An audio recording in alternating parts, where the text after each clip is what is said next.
Hello everyone, welcome to another video. Today's video is about Beate Schmidt, who was the first ever transgender serial killer.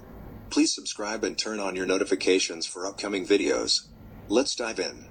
Just a little disclaimer before we get started. Beate is a trans woman, so I will be using the pronouns she and her to refer to her for the duration of this video.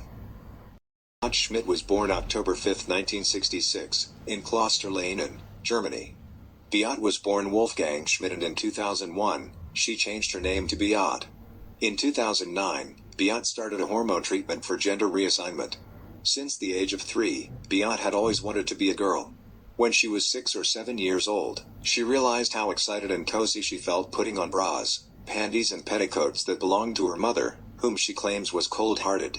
She would get even more excited when she would wet, soil or even throw up on herself while wearing the clothing. Eventually, her father discovered the dirty clothes hidden in their barn, and both her parents shamed her for this. Beate continued masturbating in her mother's clothing outside, where nobody could see her. When she was 8, this behavior began to transform into an addictive fetish. If anyone approached her while she pleasured herself, she would hide the stolen underwear. Once, her mother found her naked from the waist down and soiled, and she told her friends Beate was a pig who still messed herself. As she got older, Beate started incorporating magazines she had found in the trash that depicted nude women or women engaged in porn.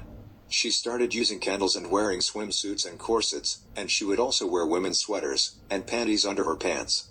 By the age of 23, the porn, cross-dressing, wetting, soiling, and vomiting were not enough for her anymore. She wanted a female partner who would do these things with her. She combed through junkyards trying to find a doll, but she failed. Beate's first victim was 51-year-old Edel Traut-Nixdorf. On the 24th of October 1989, Schmidt broke into her home, which she shared with her husband, and stole a bikini, panties and candles. Edel Traut was out in her garden planting tulips when she saw Beate. Edel Traut tried to fight Beate off with a rake.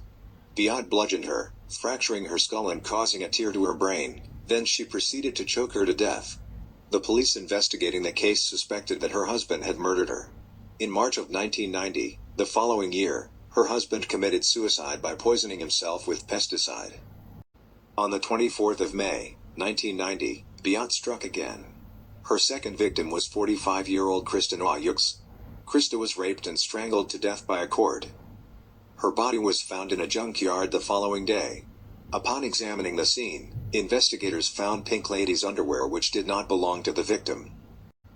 Beate's third victim was 34-year-old Inge Fischer.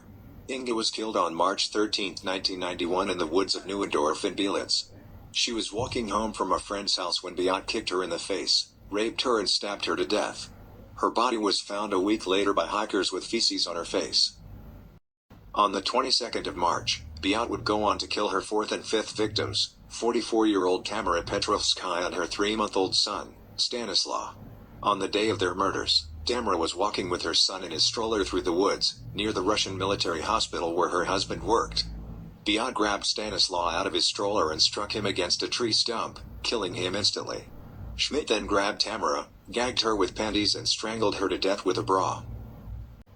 On the 5th of April, 1991, only 2 weeks after murdering Tamara and her son, Beate spotted two 12-year-old girls in a wooded area, near a village church in Ludwigsfeld. Beate was able to grab hold of one of the girls, but she fought him off and escaped. The two girls went to report their attack to the police. This was a big lead for the investigators because, for the first time, they were able to get a description of the person who they believed had been killing people in Belitz. A composite sketch was prepared and published in the media.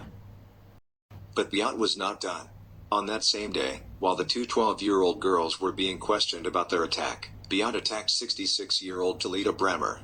Beate entered her home in Spruce Forest, near Belitz, strangled her to death and raped her corpse.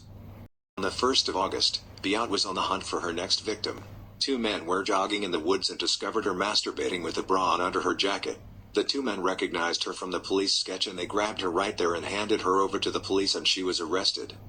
During her trial, Beate told the court that murder was never her intention. She said, "I just had to have the woman under my control. I wanted to force her to rest so as not to lose what I already had in principle. I never thought that I could kill her fatally.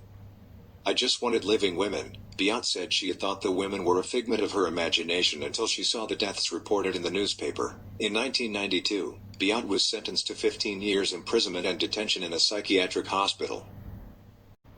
In 2010, while in prison, Beate was investigated for raping and causing another transgender inmate, Jasmine, to attempt suicide. Jasmine is a former police officer who formerly identified as a man. She had been placed in the psychiatric hospital after raping a woman. She claimed to have been raped in the shower by Beate on several occasions. In 2010, Jasmine attempted suicide by swallowing blades. The rape accusations against Beate were investigated, but no charges have been brought due to lack of evidence.